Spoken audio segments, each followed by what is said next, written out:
Hey, friend, if you are listening to this podcast, then you are somebody who values growth and being intentional about who you are and who you are going to become. And not just for yourself, but for those around you.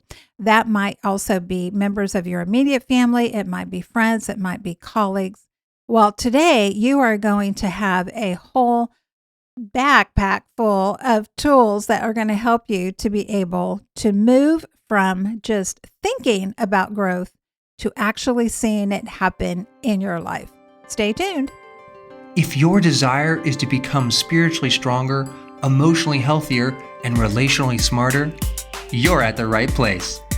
Speaker and writer Stephanie Smith inspires and equips you to achieve these 3 key aims. If you're a parent, you also learn how to raise empowered kids, ready for adulthood.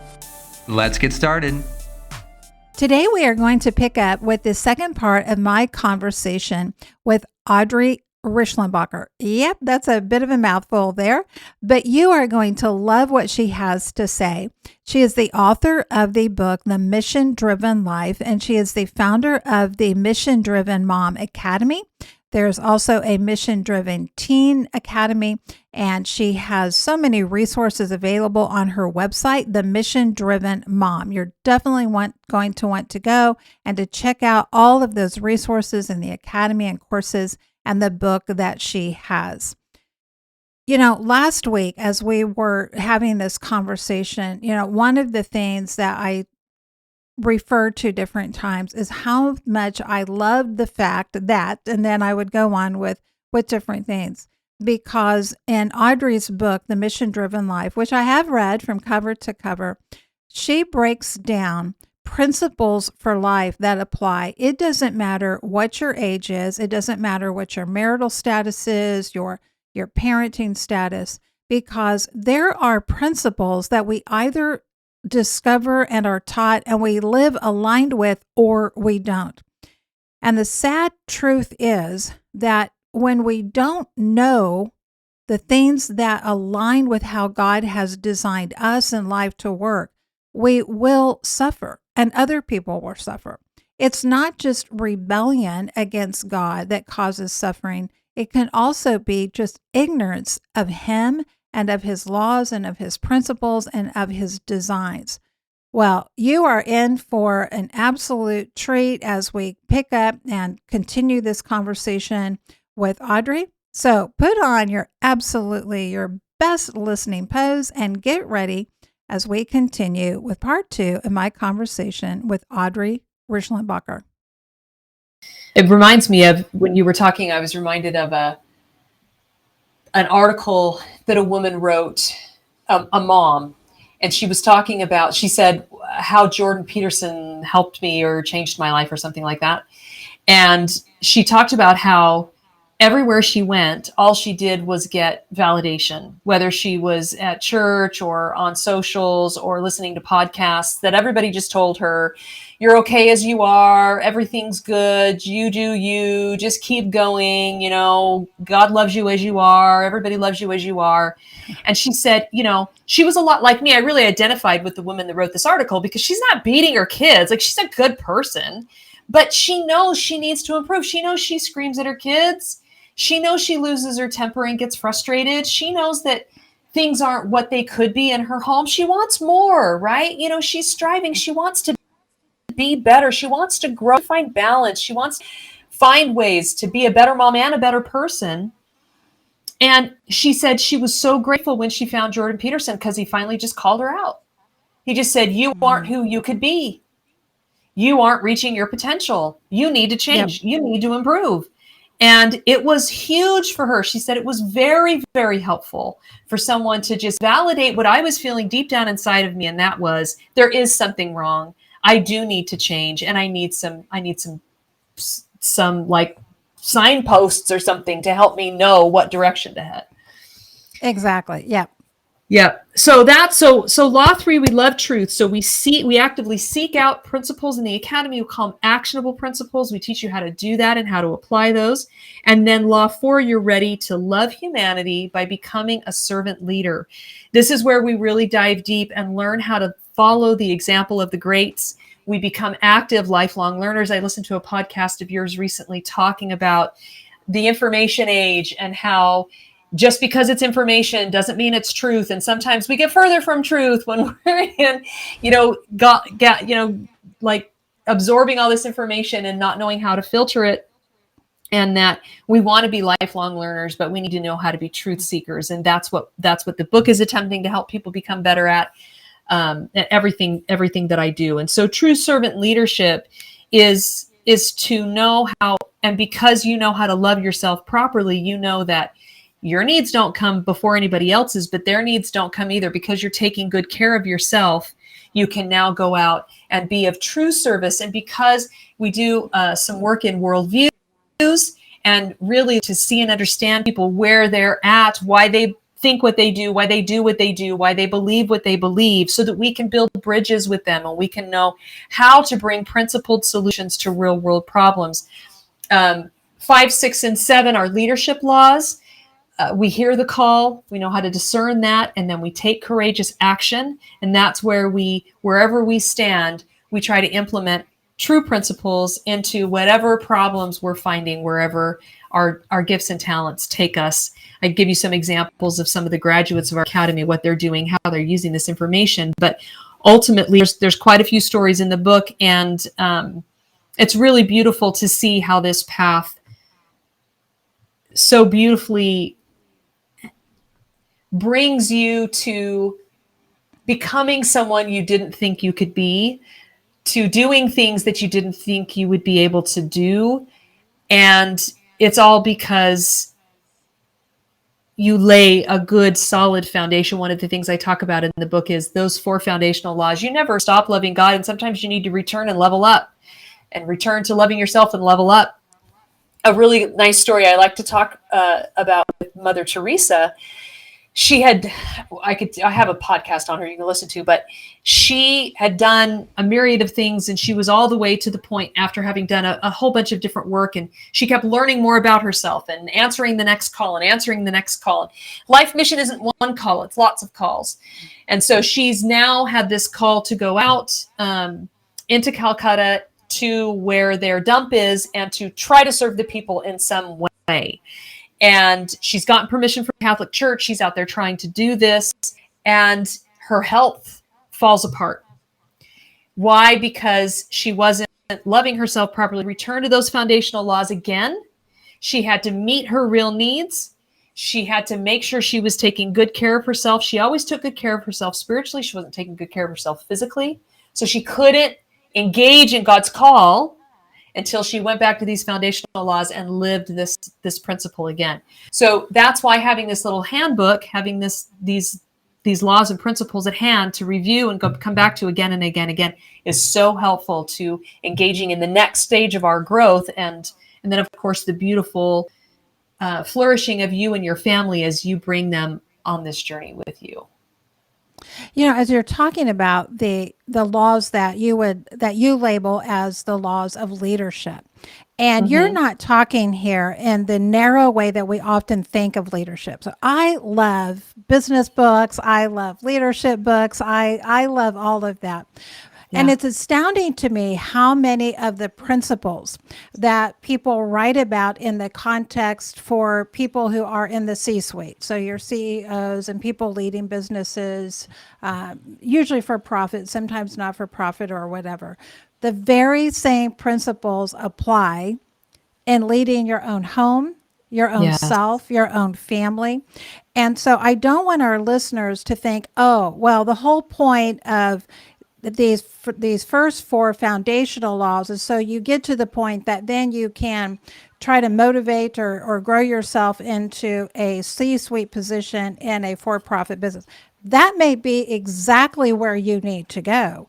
Yeah. But I don't want them to think of leadership just in those ways that we typically think of it in the culture, because leadership is so much bigger and broader than that.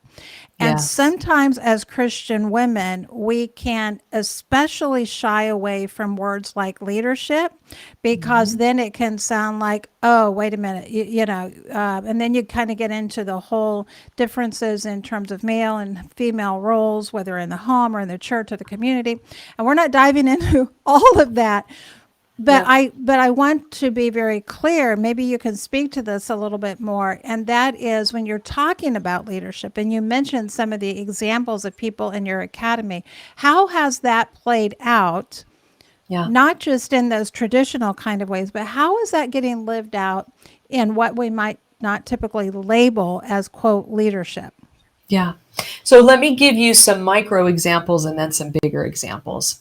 So when you learn and strive to live according to these foundational laws, your your lens changes. You see the world more clearly. You think in terms of what is the principle here, and it really sculpts a more efficient way of living. You become a really stellar discerner.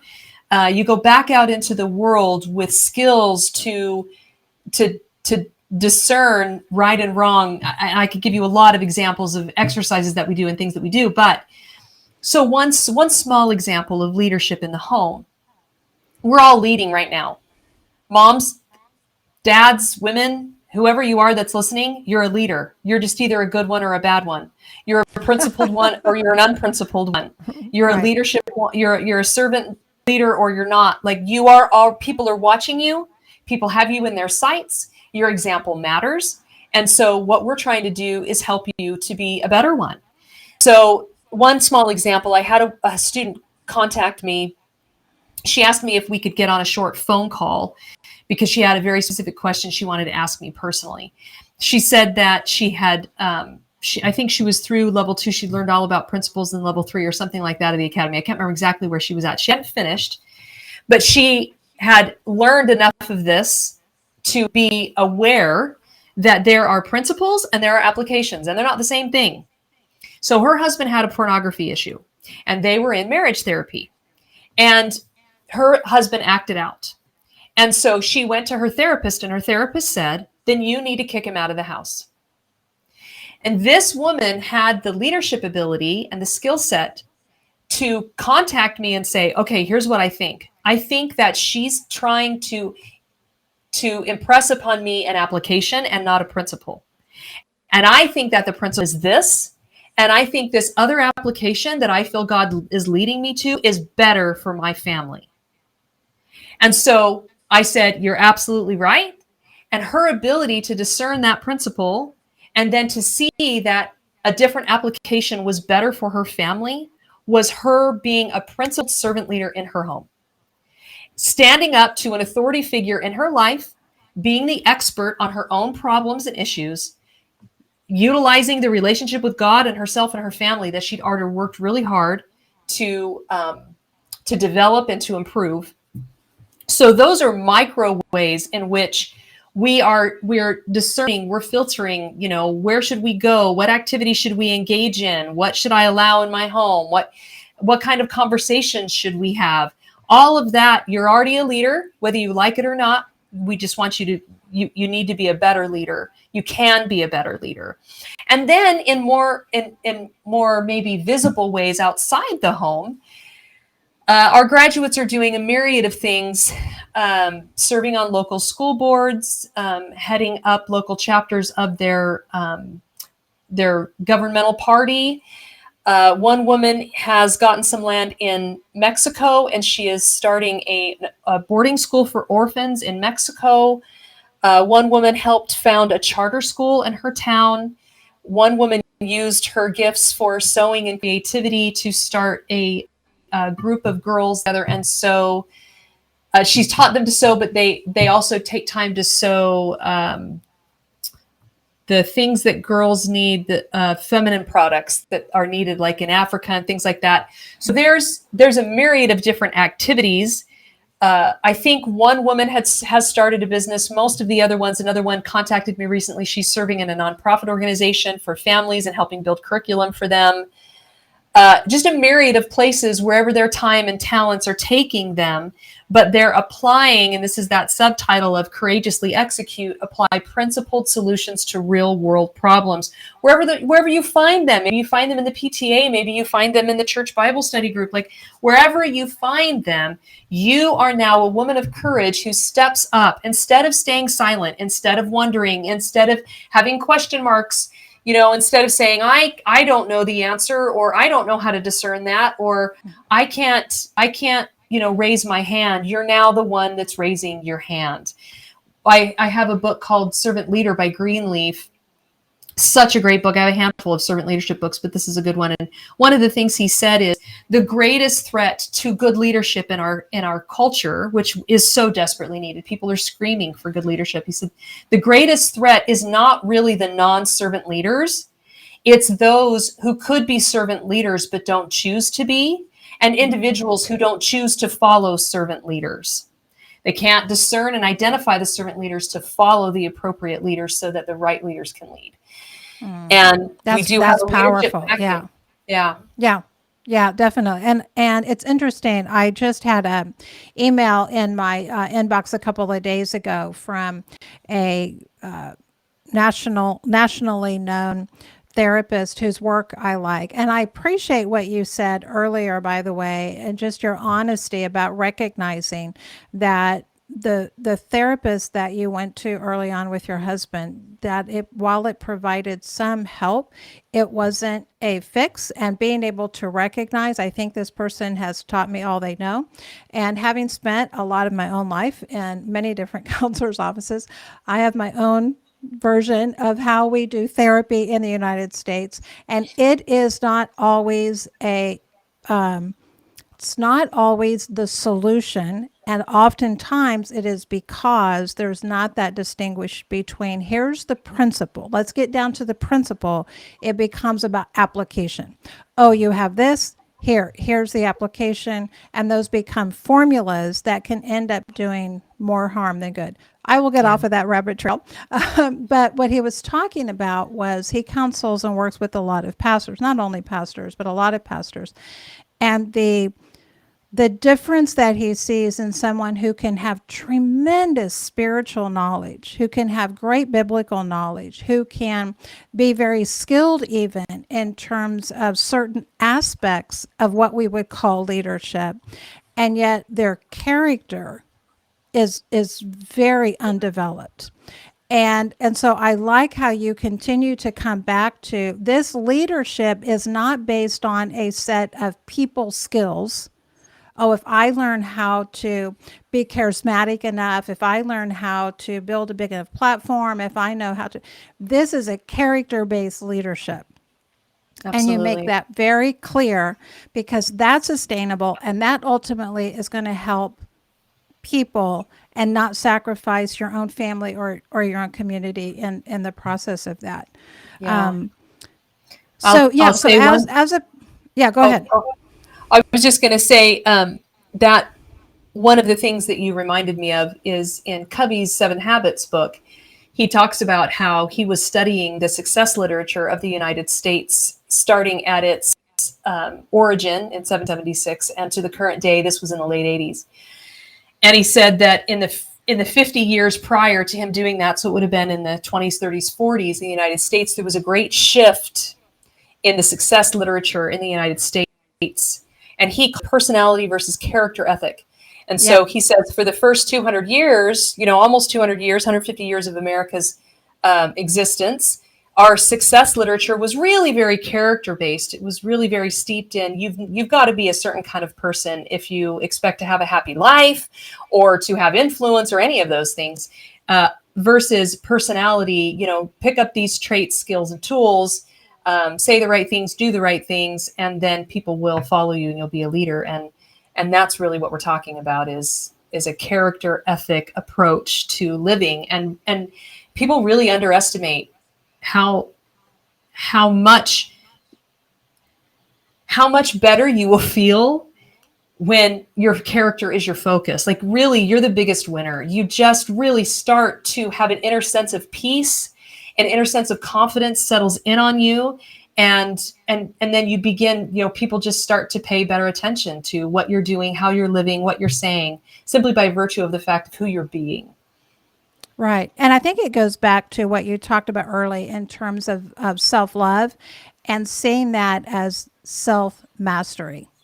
And this Yeah. is and so being able to see that in that Christian ethic and what you were talking about there, as far as the character versus the personality leadership, that has not just stopped at the church doors, right? And so we've seen that, and it's not always a matter of people who are deliberately deceitful or manipulative. Sometimes it's just a matter that we haven't taught how do you actually develop character, because it sounds great, right? Oh, we all want our kids to have great character, but what does that mean? I mean, it's got to mean more than hold the door open for somebody and don't slap your sister. Yeah. Right? Absolutely. But oftentimes that's as far kind of as we get. We have these list of traits, but we don't get to the heart level, and we don't get to the discernment level of character. And so I love that and you I just get down to those levels, and it's not just, oh, be nice. Kind of things. Can you talk to us share with us about the work that you do? Talk to us more about the book, the academy that you have, walk people through, because this isn't just a conversation that listeners can just hear and walk away from, but there are resources that you have to be able to make this sustainable and to really, because we're just talking at the surface level, folks. I mean, we haven't even gone like to the first level of this. There's so much here, but I love the fact that it is something that is meaningful without being confusing. Because sometimes in our culture we tend to equate significant with like it's just so confusing. Oh, it must be deep if it's really confusing. It's like nope, that's not it. So it has substance to it, but it's understandable and it's actionable. Yeah. So tell us all the things about what people can do and how they can connect with you and what you're doing. Okay. So I went on this journey to try to uncover the principles, and in the meantime, wanted to repair, my own life. So over the last 15 years or so, 20 years, just kept studying. Coaching had failed us, online courses had failed us. We had all the cassette tapes, we went to the conferences, we tried the therapy, and I just wanted to find answers. And so I used the framework of, okay, so I've got some laws and principles to work with, and I've got scripture to be my standard of truth. So I'm going to keep going out there and finding material and checking in and looking for the principles that undergird these areas that I want to repair. And over time, we put our lives in order. We were able to put our house in much better order. And I'm so grateful for that. And it's not because I'm smart or whatever. It's because we just searched and searched and searched. And so the book is a beautiful starting place. It's a perfect way to be introduced to what it is we're doing, why we're doing it, to see it in action. The podcast, you can listen to all the mission-driven stories of all those individuals. But I don't claim to be the authority on this. What you're going to find when you sign up in the academy is I have vetted materials from the very best men and women all throughout history. And, you'll grab a book, you'll read a few pages from it. You'll watch a short video where I present information from other individuals who taught that principle in specific ways. Every section of the academy has a principles list, and you're looking for those and finding those in the stories that you read and engage with. And then you're practicing them in your home. We give you family read alouds so that you can read novels with your children and identify the principles that we've outlined for you and build more of a principle-centered home. And really, I want to show you these principles over and over and over again from multiple sources, from people who believe in God and people who don't believe in God, from people 2,000 years ago and people today. And I want to prove it's not Audrey saying this. I'm not the authority. The framework is what works. The principles are what solve the problem. And that as you get more serious, learning and living those, your life will begin to flourish. And we've worked with hundreds and hundreds of women at this point, and they tell us the same thing over and over again, that they're beginning to flourish, that they're beginning to see life through this lens, that they feel better at discerning, that they have more confidence, that they feel more fulfilled. There's a lot of self-discovery. We focus heavily, level 1 of our loving God and loving yourself. And so you work on your relationship with God all throughout, using scripture as a checkpoint for everything that you learn. And then we help you walk through these principles of meeting your real needs, disciplining your heart and mind, and developing your God-given gifts. There's over 7 self-assessments and tests that you take to uncover things about yourself that you never would have known, and see yourself in a new way, because you're amazing. And we know that you're super good at beating yourself up. And you don't need to do that anymore. You lean into your strengths. Max Lucado talks about this a lot. We spend a little bit of time in his Cure for the Common Life. That's one of the tools that we use. And if you will focus on your strengths, you will find that you'll have to work on your weaknesses eventually. But when you do it from a position of strength, it's so much easier. God helps you to do that. So we welcome you in. In terms of logistics, it's a course. You just follow the course, you watch the video, or you read the thing, or you do the activity, and there's an app for that it'll always replace, and you can come back to the next thing that you need to do. They're matched. That's very, very robust. It has all the functionality of Facebook. We have mentors in there who are women just like you, who've made it all the way through the academy, and they're turning around and mentoring you through the content that changed their lives.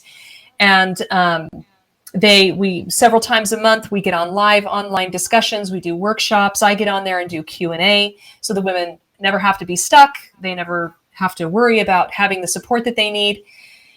There's challenges they can sign up for and do a challenge to help them to get motivated. We help them find an accountability partner. That's a huge part of the whole process. And then we've just recently added a directory. So and you can connect with any woman in the academy anywhere that she is. You can email her directly, and you can find women that live near you. Some of these women in the academy have become, we've heard from lots of them that their very best friends have come from this program. Because Stephanie, this is something that I didn't expect when I launched it. The reason I launched the academy was because I made it all the way through this process. Can I tell you one little quick last story? Absolutely. Absolutely. Okay. So I was actually in a women's class, surrounded by many of my friends and neighbors. And we had a woman teaching the class. And this is when it all got real for me. So I was just on my journey doing my thing.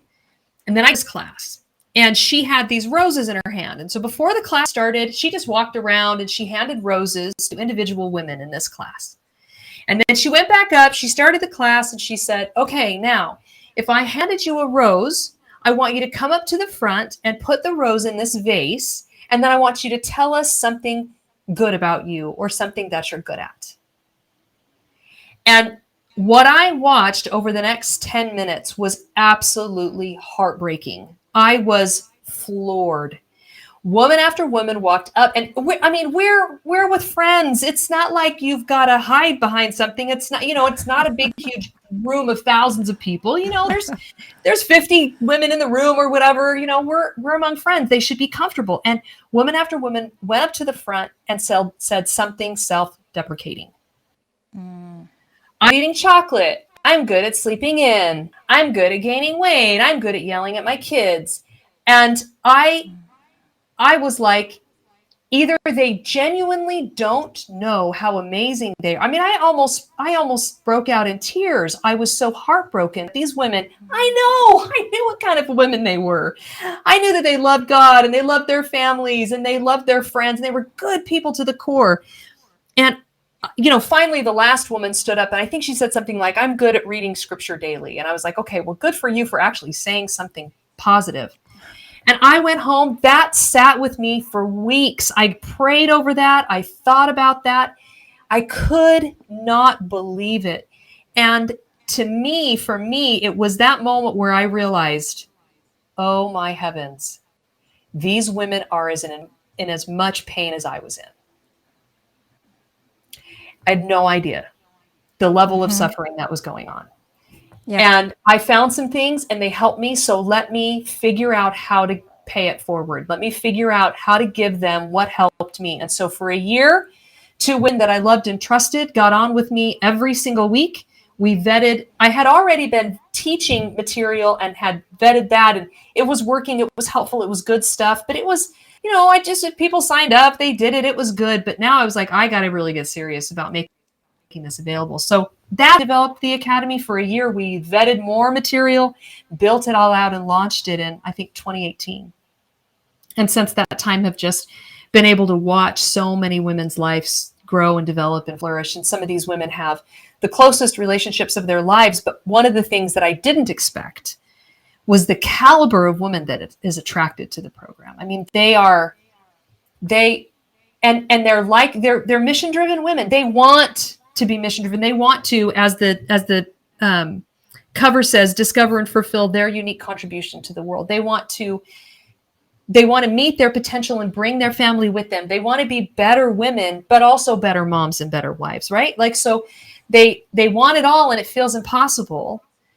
It isn't, I'm not saying your life is going to be perfect. Nobody's life is perfect, but the next time you faced a major challenge, if you knew what to do, if you had a tool set that got you through, boy, that would be a very different life that you were living.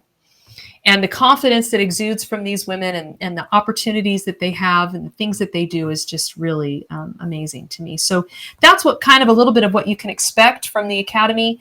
If you want to know more, obviously you can listen to the podcast, grab the book. If you're not absolutely sure about the book, go get 2 chapters for free. Scroll down to the bottom of the homepage at themissiondrivenmom.com and grab 2 free chapters and start reading and see about it. If you want to grab the book for yourself. If you're a worrier, I've got a little mini training at the top of the website. That it's a little tool. You can learn it in 10 minutes, and it's something we do in the Academy. You'll stop worrying, and you'll know how to use your worries into forward momentum. So there's a couple freebies on the homepage of the website you can go grab if that sounds helpful. But most of all, just learn and live these 7 laws. We'll give you a cheat sheet if you want that. You really, I think, probably need the book for context around that, but that's what we're doing at the Mission Driven Mom and seeing some tremendous results. It's really such rewarding work. I'm really feel so blessed every day that I get to spend time with these women. They're amazing. Well, Audrey, I want to thank you, not just for coming onto the podcast, but I want to thank you for all of the choices that you've made and the personal growth that you have committed to, and learning and digging out these laws and these principles and then articulating them in a way that is understandable. And it's not watered down, just, fluffy stuff, but it's so when people get the book, so listeners, you just need to get the book. Audrey won't tell you, so I'll just tell you. You just need to get the book and you need to read it. Go do the 2 sample chapters while you're waiting for the book to show up in your mailbox. But get the book, because I believe that as you read this, it's going to resonate, because truth has a way of resonating with us, because at some level we know this, even if it's been covered over with layers of misinformation, over the years, or obscured by things that maybe were well-intentioned, but weren't accurate, that we've heard, throughout our lives. And it is not humility to be insecure.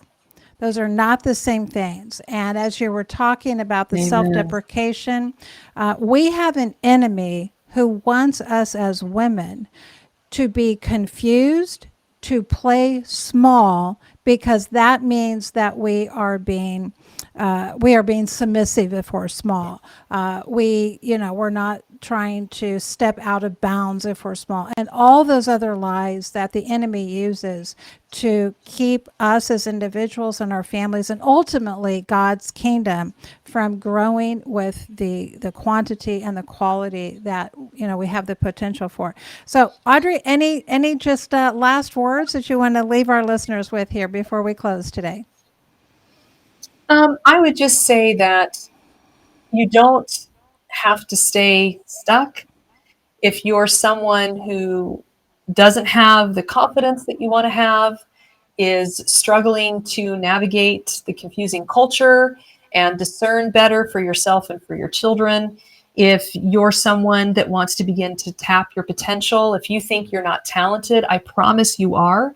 If you don't have a lot of confidence, I promise it's in there. It can be nurtured and blossom. And not what's so beautiful is all of this will happen as you bring your family with you. We will teach you how to bring your family with you. We will give you the tools to live the principles and then turn around and teach those principles, build a principle-centered home. And that's what we need in our culture. We need mission-driven, principle-centered moms and homes that know how to call a spade when it's needed, and know how to stand up for truth, because they can identify they're seekers and lovers of truth. And you don't have to stay frustrated, depressed, negative, anxious, stuck as you are.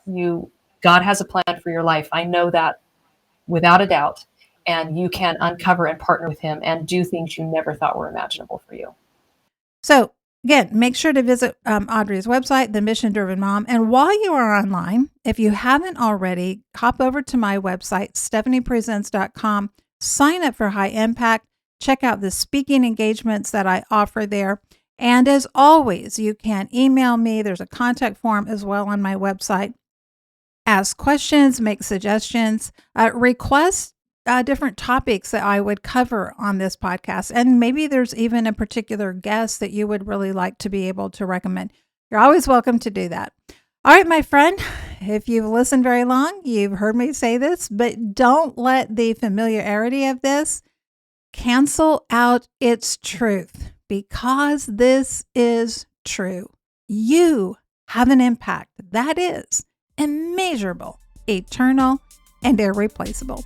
I'll see you next time. Thank you for listening.